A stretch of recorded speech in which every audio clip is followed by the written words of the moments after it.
Jim, you taught the suspected gunman, Nicholas Cruz, and you were also deeply afraid, I'm assuming, because your job on Valentine's Day ended up being one of protecting your students inside a cupboard. Is that right? Not inside a cupboard. I was in my classroom with them, and the closet, the cupboard, of course, was available. And we had, we could have easily have got in there. Some of us did. There were only 6 students in total, because that's how many were able to re-enter my classroom once they had called for a code red. How did you know what was happening? How did you get the picture in your heads collectively that there was a gunman on the loose? Was it simply hearing the shots and the screams, or did you get information? Oh no, we didn't get the information, but I mean, hearing the shots, my classroom is only 50 meters away from where the shots were fired. I'm in Building 7, and that's right across from Building 13, so they're very close. We just saw part of an interview that we did yesterday with 2 of your students, including Nick Heyman. I don't know if you know Nick. And as part of that interview, he said that he would have felt a lot safer and would in future if people like you, his teachers, were allowed to carry weapons, were allowed to carry guns. What do you think about that? Oh, that's very iffy. I really don't know. I'm not a gun owner myself, so I really can't even speak to that. Well, it's also what your president has said in an interview with our own host here, Piers. He said that he felt that the solution to problems like this, and of course he was speaking in advance of this tragedy, was for more people in schools to be carrying weapons. So there does seem to be a sort of a tide of opinion, which rather than taking guns out of the equation, is putting guns into the equation. What do you make of that? Well, we have quite a few guns into the equation right now, nationally, and that does not seem to be working. Jim, obviously, you're still coming to terms with terrible trauma you've been through. Just tell me, you know, when you were rescued by the officers, presumably you couldn't know what was happening outside the door. How did you deal with that moment of protecting your students from what was on the other side of the door?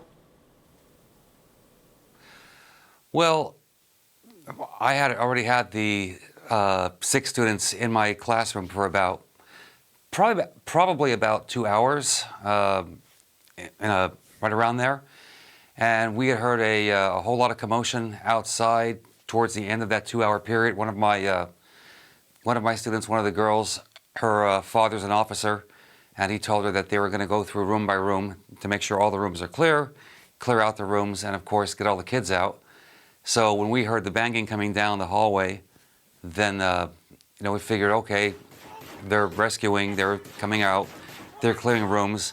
When it came to my door and they were banging on the door, open up police, I told the kids, get in the back, get by the closet, and I have paper with my name on the door, maybe 1.5 meters long and you know, 3 inches, so 10 centimeters wide.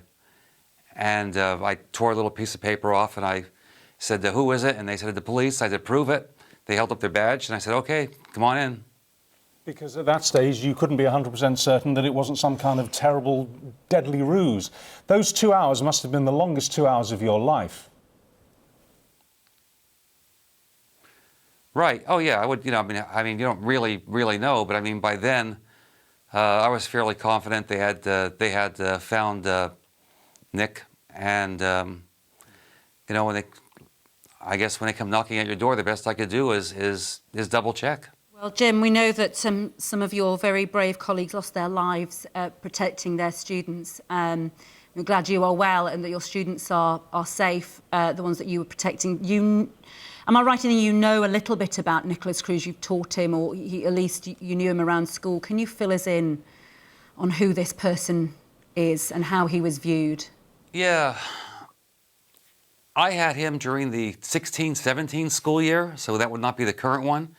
And only for 2 months, he came on my rolls around November, so he was there November, December. Of course, that's not that many school days. When you take out weekends, you take out the Thanksgiving holiday, you take out the Christmas holidays. So, and he was in my room for a bit, but he was a quiet kid. He really didn't do much, nothing that I would even remember in class. He wasn't in trouble in class, and I said he was pretty quiet when he came to school. He came in, he did a bit of work, and there'd been warnings. that's about all I could say there. The students, seemed to think he'd been disciplined. He was now out of the school, that he shouldn't be back on campus if he was carrying a rucksack. There were warnings out there. I mean, do you feel a bit let down that this young man was allowed to do what he did, even though the warnings were there? I'd be more let down if he were a current student, but he really hasn't been a student at Douglas, from what I understand, for nearly a year. So who could have predicted that a student from a year ago would have come on campus and done this? Unfortunately, knowing the school, knowing the campus, and knowing that right around 2:15 or so, they started opening up the gates to let buses in, he would have known this, and that was his opportunity.